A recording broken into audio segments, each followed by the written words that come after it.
BJP तो देखो एक नंबर पर है ही। तो कांग्रेस को 2 नंबर पर मान रहे हो या? नहीं, कांग्रेस को मेरी सोच है ये, मैं नहीं मानता दूसरे नंबर पे, मैं तीसरे नंबर पर मानता हूँ। कुछ बागी ऐसे कुछ नाम दिया जा रहा है, ठीक है, जिसमें से आपका भी नाम आ रहा है। देखो सर, पहली बात तो जब विधानसभा इलेक्शन था हम कहाँ थे? बीजेपी के साथ थे। ये हम बागी कैसे हुए? हम गलत कहाँ थे? ये कांग्रेस से जीता पास्ट चेयरमैन बन के आ जाता है। नाम तो यहीं से जाना था। नाराज़गी तो हमें होनी चाहिए थी, भी हम में से कोई क्यों नहीं बना? जो भी समस्याएं हैं लोगों को, अगर उनको लगता है कि हमारी समस्याएं, तो खुल कर कहो, क्योंकि हम भी उनके परिवार के लोग ही हैं। क्या फ़र्क पड़ता है? 2-4 बातें अगर सुननी पड़ भी जाती हैं तो क्या फ़र्क पड़ता है सर? गलत थोड़ी कहेंगे वो। बागी, बिकाऊ, ये विनोद चौधरी जी क्या बिकाऊ थे क्या उस समय? वाइस चेयरमैन थे हमारे खिचड़ जी, वो वाइस चेयरमैन नहीं बन पाए। इसके लिए जो बीजेपी के हमारे जो 18 पार्षद थे, हम लोग जो थे, हमसे वोट किसको करवाया गया? कांग्रेस से जीते हुए दूसरे पार्षद असलम अली टाक को। पार्टी ने पैसा लिया था क्या इसके लिए 18 पार्षदों को वहाँ वोट डालने के लिए? आज मान लो मेरे पड़ोस में किसी की कोई सड़क नहीं बनी, तो क्या वो मुझे वोट नहीं करेगा? रिश्तेदारों से पहले, सबसे बड़ा परिवार जो है रिश्तेदारों से पहले पड़ोसी होता है। तो मैं तो नहीं मानता। सभी के साथ आपका बहुत अच्छे रिलेशन है, तो क्या इससे आपकी पार्टी नाराज नहीं होती कि आप दूसरे के पास क्यों जाते हैं? शायद इसी का खामियाजा भुगत रहे हैं। वो जो हम बातें कर रहे हैं इस समय सड़कों में, या ये जो टूट जाती हैं, जल्दी टूट जाती हैं टाइम से पहले, अब हमारे ही आरसीसी सड़क बनी हुई पीछे, वो 6 महीने में उस पर 2 बार तो केमिकल डाल दिया उस ठेकेदार ने, रिपेयर कर चुका है उसको 2 बार। हम उसकी शिकायत कितनी बार कर चुके हैं, अभी तक तो कोई कार्रवाई हुई नहीं। तो ये सब भ्रष्टाचार की परिभाषा ही है, और क्या है? हाँ जी, नमस्कार जी। आज हमारे स्टूडियो में सुरेश दिमिजा जी, पूर्व पार्षद, चुनावी चर्चा के लिए आए हुए हैं। सुरेश जी, आपका स्वागत है हमारे स्टूडियो में। आपने समय निकाला हमारे दर्शकों के लिए। समय हम तो हमेशा ही तैयार हैं। ये तो शुक्रिया आपका जो आपने हमें मौका दिया सबसे रूबरू करवाने का। ये तो आपका बड़प्पन है सुरेश जी। सुरेश जी, चुनावों का समय आ चुका है और हर गली नुक्कड़ पे चुनावी चर्चाएं शुरू हो चुकी हैं, तो मैंने सोचा आपके साथ कुछ चुनावी चर्चा करें। हाँ ज़रूर सर, ज़रूर। हाँ जी। क्या लगता है इस बार चुनाव, बीजेपी जैसे 1-2 दिन आगे सरकार ही है, तो क्या चुनाव करवाने के मूड में है या नहीं करवाने के मूड में? नहीं, अब तो लग रहा है सर, अब तो जिस तरह से काम चल रहा है, ओबीसी सर्वे रिपोर्ट भी जा चुकी है जैसे, और लॉटरी का भी फाइनल हो चुका है। अब तो 2-4 दिन अगर आगे पीछे होता है तो वो अलग बात है, चुनाव तो है ही, होगा ही होगा। देखिए, एमएलए चुनाव में जातीय आधार पे वोट पड़े थे। क्या इस बार आपको लगता है कि जातीय आधार पर वोट पड़ेंगे या विकास के नाम पर पड़ेंगे या एक पर्सनल आदमी के व्यक्तित्व पर वोट पड़ेंगे? देखो सर, ये चुनाव अलग होता है। बड़े चुनाव में जाति चलती होगी, यहाँ आपके रिलेशन काम आते हैं। जाति का समीकरण क्या है? आपका व्यक्तित्व काम आए। बिल्कुल, मैं तो ये मानता हूँ सर। इसमें तो काम तो बाद में है, काम तो देखो करवाना ही करवाना होता है, पर इसमें मेरे हिसाब से जाति का तो बोल रहा हूँ, रिलेशन जो है ना वो काम करते हैं। बिल्कुल सर। बीजेपी, कांग्रेस और निर्दलीय में आप किसकी स्थिति मजबूत मान रहे हो आज की तारीख में? अभी वैसे तो देखो, ये चीज़ बाद में पता चलेगी अपने को, जब लॉटरी निकल आएगी और कैंडिडेट खड़े हो जाएंगे और कौन कौन मैदान में है। लेकिन आज की स्थिति में अपन एक क्या मान के चल रही हैं? बीजेपी तो देखो एक नंबर पर है ही। बिल्कुल है। कांग्रेस को 2 नंबर पर मान रहे हो या? नहीं, कांग्रेस को मेरी सोच है ये, मैं नहीं मानता दूसरे नंबर पे, मैं तीसरे नंबर पर मानता हूँ। मेरा ये मानना, हाँ मुझे यूँ लगता है। क्या कारण है कांग्रेस तीसरे नंबर पर क्यों? कारण तो सर हम लोग अभी एमएलए इलेक्शन में भी देख चुके हैं। उससे पहले जो ये जो 35 पार्षद वाला जो इंसिडेंट हुआ, जो कांग्रेस से बीजेपी में शामिल हुए हैं अब, तो वो सभी एमएलए के प्रभाव में हैं, पुराने जीते हुए लोग। उनमें से कई लोग रिपीट होते भी दिख रहे हैं, बहुत से लोग रिपीट होते दिख रहे हैं। तो इसलिए मैं कह रहा हूँ दूसरे नंबर पर निर्दलीय आ सकते हैं। जैसे एमएलए साहब ने बीजेपी को समर्थन दिया था, तो इस बार क्या बीजेपी एमएलए साहब को साथ लेके चुनाव लड़ेगी या एमएलए साहब अपना अलग धड़ा फिर बनाएंगे?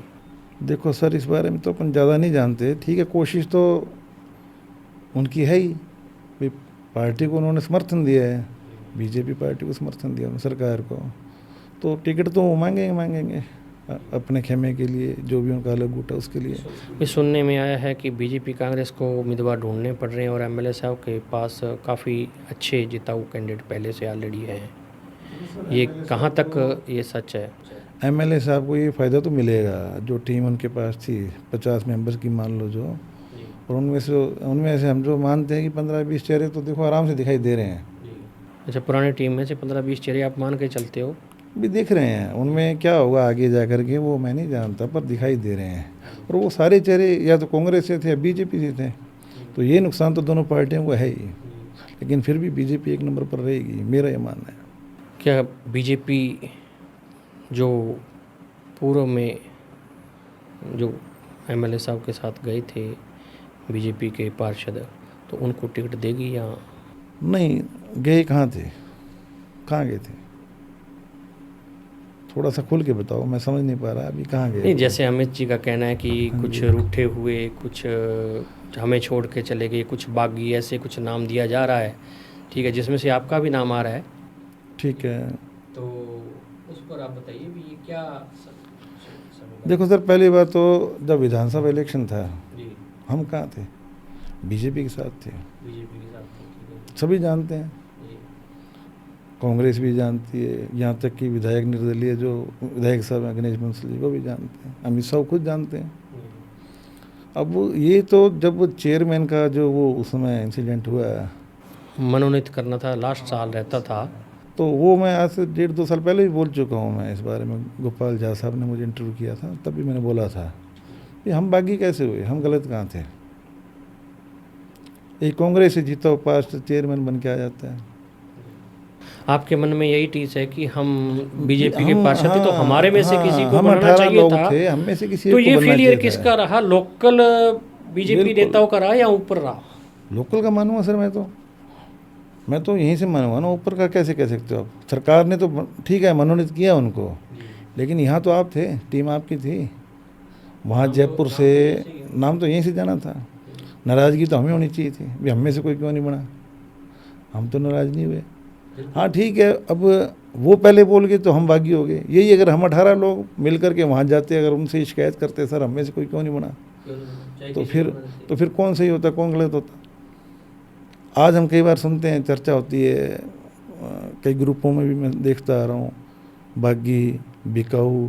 ये अभी थोड़े दिन पहले पर्यवेक्षक जो भी आए थे, मुझे नहीं मालूम, उन्होंने भी ये बात रखी थी। राजेंद्र जी गहलोत और मुकेश मालूम जी नहीं दादी जी आए उनमें थे, से किसने ये बोला था कि बिकाऊ चेहरे जो हैं या जो आए हैं, मिलने आए हैं इनसे, बागी आए हैं। हाँ जो भी उनमें से, जैसे उन्होंने बात बोली थी। तो बिकाऊ क्या होता है सर? अभी पिछले विधानसभा जो थी सरकार थी कांग्रेस की, विनोद चौधरी जी, उनका एक वो फोटो भी वायरल हुआ था जिसमें वो खाना वगैरह खा रहे थे। उस समय जो पायलट साहब थे वो बीजेपी में शामिल होने की कोशिश कर रहे थे, और वो सरकार जो सारी एक जगह वो बड़ाबंदी में थी 20 दिन तक, 30 दिन तक। ये सब क्या था? ये सब क्या था सर? ये विनोद चौधरी जी क्या बिकाऊ थे क्या उस समय? कह सकते हो आप बिकाऊ? और मुझे हैरानी होती है कि आज तक किसी ने भी अमित शाह से सवाल क्यों नहीं किया, मीडिया ने भी नहीं किया भी ये फेलियर आपका है, ये चूक आपसे कैसे हुई? किसी ने पूछा आज तक? सभी पार्षदों को कहेंगे। हाँ भी वही बात है कि पार्षद जो है ना, सबसे एक शुरुआती कड़ी मान लो राजनीति की, हमेशा पार्षद जो है ना, ये राजनीति में एक तरीके से कमज़ोर कड़ी में मानता हूँ। कड़ी इसलिए कह रहा हूँ मैं, इसको कुछ भी कहा जा सकता है, बिकाऊ कुछ भी कह लो चाहे आप, यानी मुंह देख करके थप्पड़ मारना। अब बड़े लोगों से गलती हुई है, कोई इनके बारे में कुछ नहीं कहेगा। बिकाऊ का मैं एक और उदाहरण दूंगा, 6 साल और पीछे चले जाते हैं जी, वाइस चेयरमैन थे हमारे खिचड़ जी, वो वाइस चेयरमैन नहीं बन पाए। इसके लिए जो बीजेपी के हमारे जो 18 पार्षद थे, हम लोग जो थे, हमसे वोट किसको करवाया गया? कांग्रेस से जीते हुए दूसरे पार्षद असलम अली टाक को। पार्टी ने पैसा लिया था क्या इसके लिए 18 पार्षदों को वहाँ वोट डालने के लिए? ये परिस्थितियाँ ऐसी बन जाती हैं कि बार करना पड़ता है सर। ठीक है, उस समय हमने इनके अनुसार किया, आज हमने अपनी मर्जी से किया।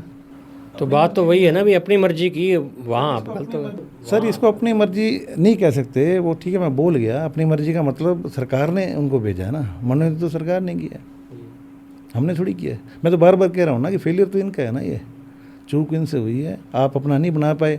अब जो बन गया है ठीक है, आप उसको स्वीकार करो। आपको तो ये कहना चाहिए था भी चलो चेयरमैन आप में से, वाइस चेयरमैन हम 18 में से होने चाहिए, बात खत्म होती है। आप अपना एक वीक पॉइंट दे रहे हो सबको भी, हाँ हमसे चूक हुई है, आप अपने मुंह से बता रहे हो। हाँ ज़रूरत है। 4 साल तक हम लोग जब पार्षद थे, कभी अमित साहू जी हमारे साथ एक बार भी नगर परिषद आए, आयुक्त साहब के पास कभी गए या कलेक्टर साहब के पास कभी गए, हाँ भी हमारे मेंबर्स हैं इनके काम होने चाहिए। उस समय यही था भी, हमें ये लगता था कि इनका तालमेल नहीं है चेयरमैन साहब से, तो हम अपने स्तर पे भागदौड़ करते रहे। गुरदीप शाहपिनी जी के पास कभी, कोच साहब, प्रहलाद जी शर्मा, जांदू साहब, कर्णपाल जी को, कि मतलब कई चेहरे हैं जो इनके नज़दीक थे, जिनके के अनुसार काम हो जाते थे हमारे। तो 4 साल हमने वैसे निकाले। उस समय हम लोगों को ये कहते थे भी हमारी सरकार आएगी, जो काम पेंडिंग है हम उस समय करवा लेंगे। लेकिन आज सरकार आ जाती है और जैसे 4 साल चलता रहा वही 5-5 साल निकले। हमारी मजबूरी थी ना, हमें तो काम करवाने हैं जो पेंडिंग काम है। और फिर मैं बार बार कह रहा हूँ, सरकार ने मनोनीत किया है, हमने इसको सेव किया, और ये फेलियर इनका था। कहीं ना कहीं तालमेल बन सकता था, क्यों नहीं बना, इसका सबसे बड़ा कारण मैं ये मानता हूँ डॉक्टर साहब यहाँ नहीं थे उस समय, वो शायद जयपुर थे, नहीं तो ये दिक्कत नहीं आनी थी। बीजेपी पुराने खिलाड़ियों को दोबारा मौका देगी या नए उम्मीदवारों को पर दाव खेलेगी? सर मैं पहले भी कह चुका हूँ कि जब विधानसभा इलेक्शन थे हम बीजेपी के साथ थे। अब आप चेयरमैन इलेक्शन को ही अगर सब कुछ मानते हो तो ठीक है, आप सरकार के खिलाफ हो, मैं तो यही कहूँगा सरकार के खिलाफ बोलो, वहाँ भी बोल के दिखाओ ना। आप सिर्फ हमें बोलना, हम पे गुस्सा निकालना, ठीक रहा हम पे फोड़ना। मैं बार बार कह रहा हूँ कि मैं गलत नहीं हूँ, चाहे तो आप अमित साहू जी, डॉक्टर साहब दोनों से पूछ सकते हो। अगर वो कहें कि मैं गलत हूँ, मैं तो मान ही नहीं सकता मैं गलत हूँ। सुनने में है कि सभापति मनोनीत समय आपकी एक बीजेपी के नेता से काफ़ी कहा सुनी हो गई थी, वो क्या घटनाक्रम था? नहीं, घटनाक्रम तो ऐसा कुछ नहीं है, ये चलता है जी। जब हम उम्र होते हैं ना सभी, तो कई बार जब तालमेल नहीं होता या बातचीत कम होती है तो हो जाता है ऐसा, कोई बड़ी बात नहीं, चलता है, राजनीति में सब चलता है जी। सुरेश जी, आपका इस चुनाव में मुख्य एजेंडा क्या होगा? जैसे आपके चुन्ना फाटक आरओबी बनना था या वहाँ वॉशिंग लाइन का मुद्दा है, तो इसमें क्या आपका मुख्य एजेंडा रहेगा चुनाव में? सर ये वॉशिंग लाइन ने तो सबसे ज़्यादा प्रभावित हमारे सेक्टर को किया है, बहुत परेशान है हमारा सेक्टर इस वजह से। एक्चुअली क्या है, सबसे बड़ी कमी तो ये रही कि पहली वॉशिंग लाइन है जो अपने यार्ड से बाहर बनी है। आप देख लो कहीं भी वॉशिंग लाइन जो बनी हुई है ना, यार्ड के अंदर, हाँ ये पहली वॉशिंग लाइन है जो यार्ड से बाहर है। फिर एक दीवार खींचने के लिए हम इनके पास 20 बार जा चुके हैं, वो DRM साहब आते हैं, उनसे भी कई बार बात हो चुकी है। तो ये अब कारण तो क्या कह सकते हैं सर, ये मेरे हिसाब से ना तो ये किसी के नियंत्रण में है, सेंट्रल गवर्नमेंट से रिलेटेड है ये। और हम कई बार जैसे कलेक्टर साहब से मिले और काम इतना बड़ा नहीं है, या तो ठेकेदारी कमी मान लो या फिर हमारी कमी मान लो। मैं तो ये कहूँगा काम क्या नहीं होते सर, गए हैं कई बार, अब सोचते हैं भी चलो इस बार इकट्ठे होकर के एक कोशिश और करेंगे, काम तो करवाएंगे सर ये। दूसरा ये जो अंडरपास की बात कर रहे हो आप, एक समय हम सब की मांग थी यहाँ अंडरपास होना चाहिए, ज़रूरत भी थी बहुत। हाँ, क्योंकि यूँ लग रहा था, जो सुनने में था ना, सर्वे हो चुका था, पहले सुनने में ये था कि ये फाटक बंद करेंगे, कोई सुप्रीम कोर्ट के आदेश थे।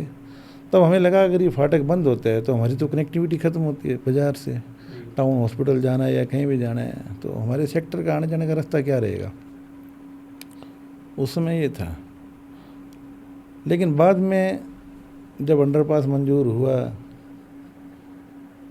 तालमेल की कमी मान लो आप लोगों में, या राजनीति ज़्यादा हुई होगी इस मुद्दे पे, इस काम पे, और फिर तीसरा जो मुझे बड़ा कारण लगा ना, वो ये लगा कि जैसे दूसरे अंडरपास हैं आज की तारीख में जो बने हैं, जब बारिश आती है ना पानी से भर जाते हैं जी, तो उस समय सिर्फ ये चूना फाटे की काम आता है आवागमन के लिए। हाँ जी, ये खुला रहता है, चाहे 10-15 मिनट के लिए बीच में बंद होता है, मानते हैं हम, दिक्कत आती है, लेकिन उस समय यही सबसे ज़्यादा चलता मिलेगा आपको। और वो सब देखते हुए सुनने में यही है कि शायद ये इसको बंद नहीं करेंगे। अगर नहीं बंद करते हैं तो बहुत अच्छी बात है, हमें तो रास्ते से मतलब है। बाकी सब ने मिल करके जो तय करना है वो सबको मंजूर है। सब पहले तालमेल की कमी रही है, ये मैं बार बार कहूँगा आपको। आपके वार्ड में क्या क्या काम मेन रहते हैं जो आगे आप करवाना चाहते हैं? या नहीं सर, देखो मैं कोई इसमें प्राथमिकता नहीं दूंगा किसी काम को। प्राथमिकता का मतलब सारे ही काम ज़रूरी हैं। वार्ड के लोगों को जो नहीं, कोई बड़े काम ऐसे जो बहुत ज़रूरी हो रह गए हों? सर वार्ड में बड़े काम तो यही होते हैं, सड़कें, नालियाँ, लाइटिंग, पार्क, ये 4 मतलब प्रमुख सुविधाएं जो हैं नगर परिषद की तरफ से होती हैं, यही ज़रूरी काम है सर। बाकी इसके अलावा जो भी काम हमें कहे जाते हैं, हमने तो देखो कोशिश करनी होती है। काम कोई भी हो, वार्ड का कोई आदमी अगर हमें काम कहेगा तो हम उसके लिए भागदौड़ करेंगे, कोशिश करेंगे जी। पार्टी से ज़्यादा क्या उम्मीदवार की छवि मायने रखती है? बड़े इलेक्शन में पार्टी पहले होती है, इसमें रिलेशन पहले होते हैं। हाँ जी। सुरेश जी, अभी जैसे प्रशासक लगा हुआ था तो इसमें सफाई और सीवरेज, पानी की निकासी काफ़ी प्रभावित हुए हैं, तो क्या कारण रहा है? देखो सर, ये तो होना ही था। पहले बोर्ड काम करता था, बोर्ड में और जो सफाई कर, हाँ वो एक टीम वर्क था, उसमें तालमेल था, अंडरस्टैंडिंग थी। अब प्रशासक और इनमें अंडरस्टैंडिंग नहीं है इतने, और वो सबसे बड़ा कारण यही है कि अधिकारी वहाँ जाकर के चुपचाप खड़े हो जाते हैं। अब हम लोगों को भी एडीएम साहब से मिलना होता है ना जी, पहले तो गेट के बाहर खड़े रहो, नंबर आएगा फिर जाएंगे, फिर वहाँ खड़े रहो। तो हमारी ये हालत है, तो अधिकारियों की हालत क्या होती होगी?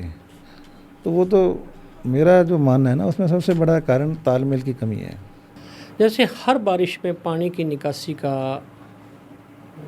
यहाँ प्रॉब्लम रहती है हनुमानगढ़ में, तो कहते हैं जी सड़कें नीची हैं, नाले ऊंचे हैं, तो क्या ये ANJN उस टाइम मॉनिटरिंग नहीं करते? क्या ये भ्रष्टाचार की भेंट चढ़ जाते हैं नाले नालियों के? भ्रष्टाचार तो सर देखो, जब से आज़ाद हुआ है देश तब से भ्रष्टाचार तो कभी ख़त्म हुआ ही नहीं है। आप देख लो, सरकारें हर 5 साल बाद चेंज क्यों हो जाती हैं? क्योंकि भ्रष्टाचार हावी है, तभी तो सरकार बदलती है हर 5 साल बाद। तो भ्रष्टाचार पर तो कहने की ज़रूरत ही नहीं है, ये तो हमेशा से हावी रहा है। ठीक है, आप ईमानदार हो, बाकी देखते रहो, जो होगा होगा।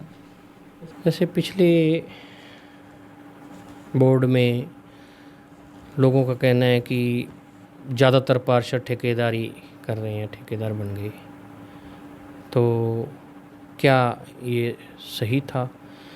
लोगों का कहना है कि जो योजनाओं का पैसा वार्ड में लगना चाहिए वो पूरा अच्छी तरह नहीं लग पाता, क्योंकि वार्ड पार्षद खुद ठेकेदार होता है।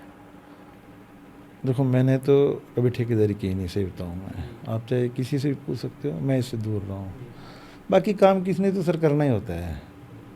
अब ठेकेदारी पार्षद नहीं करेंगे तो कोई और तो करेगा सर, काम तो ये देखो किसी ने करना ही है। अब बाकी इसमें कोई भ्रष्टाचार वगैरह जो है, ये आटे में वो क्या बोलते हैं, नमक तो चल जाता है, चलेगा वो। तो मैं तो इस बारे में ज़्यादा नहीं बोलूँगा, क्योंकि मैं इसमें कभी संलिप्त नहीं था, दूर ही रहा हूँ इससे। नगर परिषद में भ्रष्टाचार सबसे बड़ी चुनौती है क्या? भ्रष्टाचारी परिभाषा क्या है? वो जो हम बातें कर रहे हैं इस समय सड़कों में, या ये जो टूट जाती हैं, जल्दी टूट जाती हैं टाइम से पहले। अब हमारे RCC सड़क बनी हुई पीछे, वो 6 महीने में उस पर 2 बार तो केमिकल डाल दिया उस ठेकेदार ने, रिपेयर कर चुका है उसको 2 बार। हम उसकी शिकायत कितनी बार कर चुके हैं, अभी तक तो कोई कार्रवाई हुई नहीं। तो ये सब भ्रष्टाचार की परिभाषा ही है, और क्या है। आपकी वार्ड की जनता आपको दोबारा मौका देती है तो आप सबसे पहले क्या क्या काम करवाओगे वार्ड के? नहीं सर, इसमें कुछ ज़्यादा काम इतने नहीं है। मैं फिर बताऊँ, मैं काम तो हमारे पास क्या होता है करने को, सड़कें हैं, नाली हैं, लाइटिंग है, सफाई व्यवस्था है, ये काम सुचारू रूप से चलते रहें। बाकी तो मैं बार बार कह रहा हूँ कि ये इलेक्शन सिर्फ रिलेशन का है।